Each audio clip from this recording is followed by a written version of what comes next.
दोस्तों नमस्कार। दोस्तों आज के वीडियो में हम आपको एक बहुत ही अहम जानकारी देने जा रहे हैं।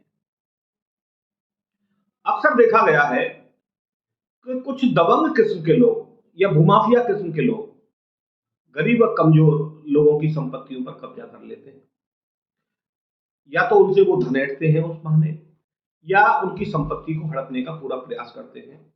और वो क्या करते हैं कि बिना उसकी जानकारी के न्यायालय में जाके झूठे झूठे सबूत कलेक्ट करके और उन्हें न्यायालय में दाखिल करके उसके खिलाफ एक तरफा रूप से निषेधाज्ञा आदेश हासिल कर लेते हैं।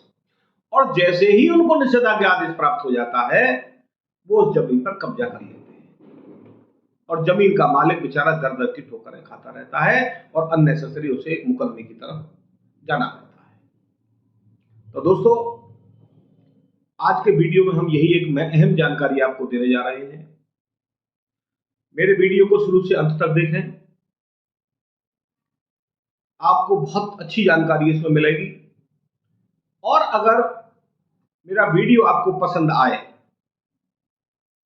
तो मेरे वीडियो को लाइक करें, अधिक से अधिक लोगों को जानकारी हो इसकी, मेरे वीडियो को शेयर करें और मेरी हौसला अफजाई के लिए मेरे चैनल को सब्सक्राइब करें।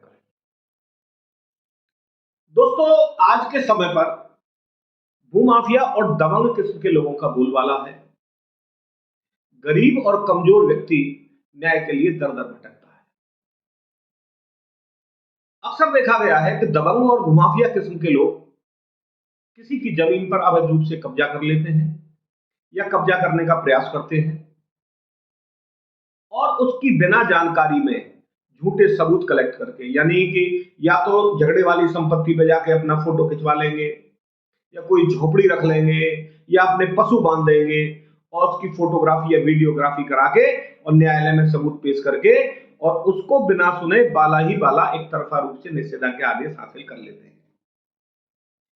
दोस्तों हमें इस चीज से कैसे बचना है कि हमारे बिना सुने, हमको बिना सुनवाई का अवसर दिए न्यायालय हमारे खिलाफ कोई आदेश पारित न करे।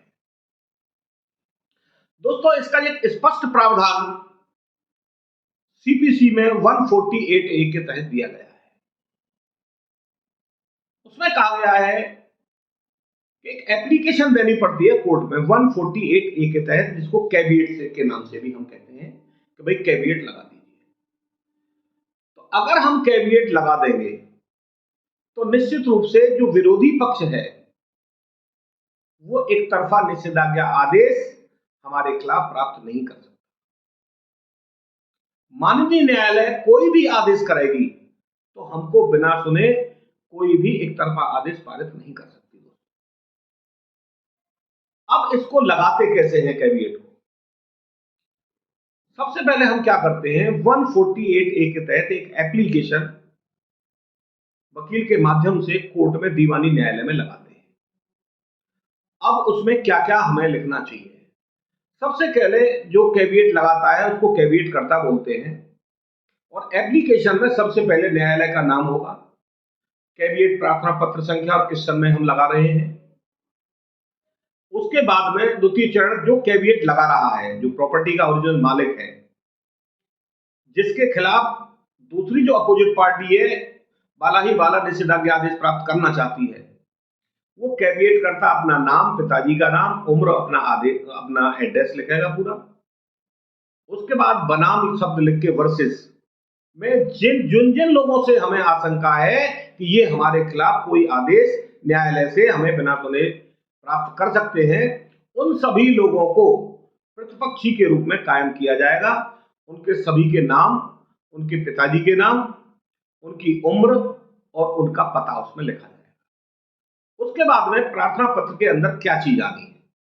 प्रार्थना पत्र में जिस प्रॉपर्टी के संबंध में हम कैविएट लगा रहे हैं प्रतिपक्षी के खिलाफ, दूसरी पार्टी के, अपोजिट पार्टी के खिलाफ, उस प्रॉपर्टी जो संपत्ति है उसका पूरा डिस्क्रिप्शन उसमें देना पड़ेगा कि ये फलानी फलानी प्रॉपर्टी है, इसकी पैमाइश ये है, इसकी बाउंड्रीज ये है, इसका पर्टिकुलर प्लॉट नंबर ये है या जो भी है, और इसकी बाउंड्रीज ये, प्लॉट नंबर ये प्रॉपर्टी कौन सी जगह स्थित है।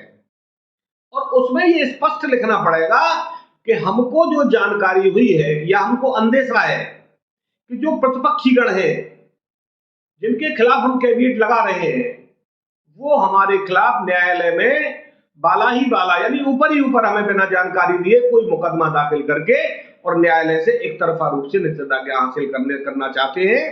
अगर वो हमें बिना सुने एक तरफा निषेधाज्ञा हासिल करने में कामयाब हो जाते हैं तो हमें इर्रिपरेबल लॉस होगा, अपूर्णीय क्षति होगी और उस क्षति की पूर्ति होना किसी भी हर्जे से संभव नहीं है।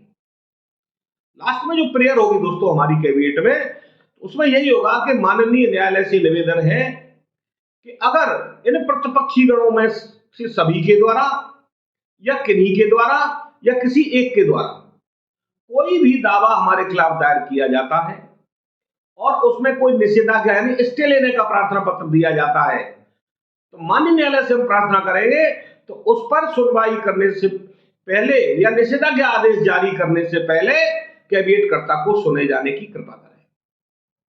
तो दोस्तों जब ऐसी एप्लीकेशन लग जाती है तो निश्चित रूप से अगर प्रतिपक्षीगण कोई भी दावा हमारे खिलाफ एक तरफा आदेश प्राप्त करने के लिए या निषेधाज्ञा आदेश प्राप्त करने के लिए मूव किया जाता है दावा या कोई एप्लीकेशन मूव की जाती है, तो निश्चित रूप से आप मान लें कि कोर्ट उसके प्रार्थना पत्र पर कोई सुनवाई नहीं करेगी। कोर्ट तभी उस पर सुनवाई करेगी जब कोर्ट हमको नोटिस देगी और नोटिस के बाद जब नोटिस की हम पे तामील हो जाएगी और हमें दावा दाखिल करने का पूरा अवसर देगी कोर्ट, और जवाब दावा या आपत्तियां आने के बाद सुनवाई का अवसर देकर ही कोर्ट उसके प्रार्थना पत्र पर निस्तारण करेगी, अदरवाइज कोर्ट उस पर सुनवाई नहीं करेगी। दोस्तों अब यहां बता दें दोस्तों कैविएट का समय कितने दिन तक रहता है। दोस्तों जिस दिन हमने कैविएट को माननीय न्यायालय में लगाया है, माननीय न्यायालय के समक्ष प्रस्तुत किया है, उस तारीख से 90 दिन तक ये कैविएट काम करती है। ताकि जिस दिन से हमने कैविएट दायर की उससे 90 दिन के अंदर अंदर अगर कोई भी व्यक्ति जिनका नाम हमने प्रतिपक्षी के रूप में किया है संस्थापित अपनी कैविएट में, हमारे खिलाफ कोई दावा दायर करता है या कोई एक तरफा रूप से निषेधाज्ञा आदेश प्राप्त करना चाहता है, तो वो 90 दिन तक फोर्स में रहेगा, तो कोर्ट हमें बिना सुने कोई भी आदेश पारित नहीं करेगी। दोस्तों तो दोस्तों हमेशा यह ध्यान रखें, अगर आपकी संपत्ति पर कोई व्यक्ति अवैध तरीके से निषेधाज्ञा या कोई अन्य कोई आदेश एक तरफा रूप से प्राप्त करना चाहता है बिना आपकी जानकारी के, तो अगर आपको जरा भी अंदेशा है तो आप सीधे 148A के तहत अपने वकील के माध्यम से कोर्ट में कैविएट फाइल करें। और जिन लोगों से आपको खतरा है कि ये लोग हमारे खिलाफ कोई मुकदमा दायर कर सकते हैं या हमारे खिलाफ कोई निषेधाज्ञा आदेश प्राप्त कर सकते हैं एक तरफा रूप से, उन लोगों के खिलाफ आप तुरंत ही कैविएट दाखिल करें और एक तरफा निषेधाज्ञा आदेश आपके खिलाफ होने से बच जाएगा दोस्तों, और आपको परेशानी का सामना नहीं करना पड़ेगा। तो दोस्तों निश्चित रूप से मेरा वीडियो आपको पसंद आया होगा। तो दोस्तों मेरे हौसला अफजाई के लिए मेरे चैनल को सब्सक्राइब करें, मेरे वीडियो को ज्यादा से ज्यादा शेयर करें, लाइक करें। आज के लिए दोस्तों बस इतना ही। अगले वीडियो में एक नई समस्या, एक नई कानून की जानकारी के लिए फिर आपके सामने उपस्थित होंगे। जय श्री राम, राधे राधे, जय श्री कृष्ण।